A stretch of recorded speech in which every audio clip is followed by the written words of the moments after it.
boom, bing, throws it down. Then he says, why don't I practice a little bit up here? He does it. The whole thing is crazy. Swimming the same thing, running the same thing. It's so demeaning to women. But these people can only want to destroy our country. Who wants open borders? Who wants men playing in women's sports? Who wants all electric cars? And by the way, I'm a big fan of electric cars. And, you know, it'll be a certain group of people that are going to want them where they travel short distances. I'm fine with it. But you have to be able to get gasoline, diesel, lots of other things, or hybrids. Hybrids actually are, I think, a much better solution. You have to be able to get it. So we're going to do all these things. You know, basically, the Republican Party is a party of common sense. It's a party where we want closed, very strong borders. We don't want drugs coming in. If you really want to get rid of drugs, you go with the death penalty, but I don't think the country's ready for it. I would do it in a second. You know, every drug dealer, and everybody here knows people whose family was devastated by the loss of a child because of fentanyl. But if you went with the death penalty, you would have no drug problem in this country. Instant, if it was a meaningful, not a trial that lasts 400 years. Like China, I was with President Xi. I said, do you have a drug problem? No, he didn't even know what I was talking about. He's got 1.4 billion people. I said, do you have a drug problem? He goes, no drug problem. I said, how do you do that? Essentially, he said, the death penalty. We catch, they call it quick trial. They have a trial, and it's quick. And by the way, isn't that breeze nice? Do you feel the breeze? Because I don't want anybody going on me. We need every voter. I don't care about you. I just want your vote. I don't care. See, now the press will take that, and they'll say, he said a horrible thing. They'll say, he said, you know what they did? I was just doing a little imitation of this horrible, horrible, worst president in the history of our country. So I imitated him a couple of times getting off the stage because he's unable to find a stare. Look, stare, stare, stare, stare, stare. All over you have stairs. When he finishes his 1.5-minute speech, you know, speeches last for about a minute, never takes questions. When he does, he picks up a thing and he goes, let's see here. Jill of NBC. Yes, where's Jill? I'm here, you know, right now. Because they put her there. So she'll read it quick. What flavor ice cream is your favorite? And then he picks up the thing. Vanilla. Think of it, what they do. You saw me in the White House. It was like war.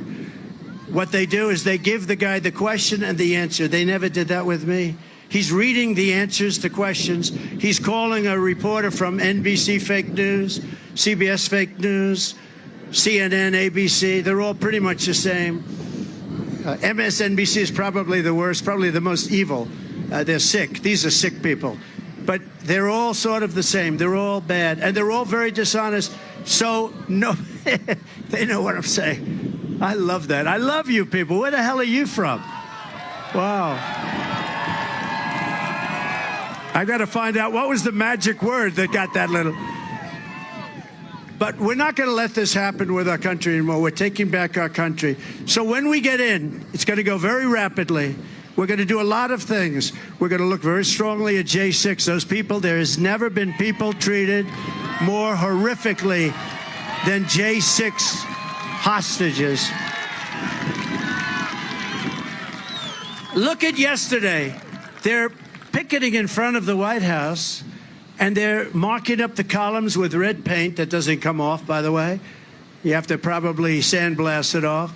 They're hitting red paint all over the place. They're putting red paint all over statues of Andrew Jackson, one of our presidents, actually considered a great general and a very good president. Red paint all over the place, representing blood.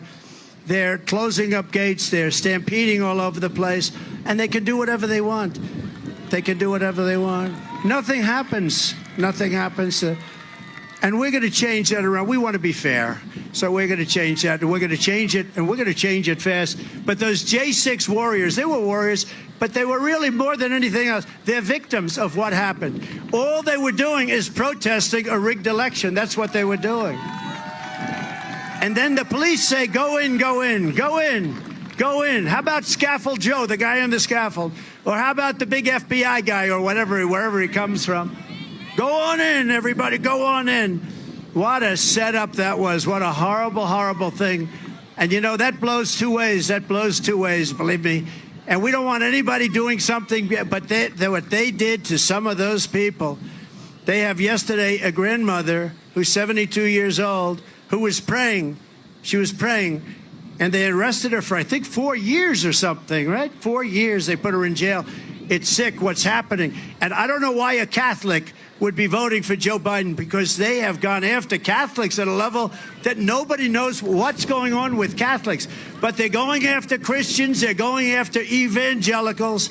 And we're just not going to take it anymore. We're going to fight, and we're going to win the election. Because this is the most important election. So what we're going to do is very simple, probably in this order, but we can do 3 things at one time, and we can do a lot of things that first week. The first thing we're going to do is we're going to close that border tight as a drum, and we're going to let people come in, but only legally. The second thing we're going to do about 5 minutes later, it doesn't take long, we're going to drill, baby, drill. We're going to get your energy costs in half. We're going to bring down your energy costs, and that includes New England. New England has, like, energy costs like they're in the middle of an area that never saw energy. We have more liquid gold than any other country in the world. Russia, Saudi Arabia, remember this? We were energy independent 4 years.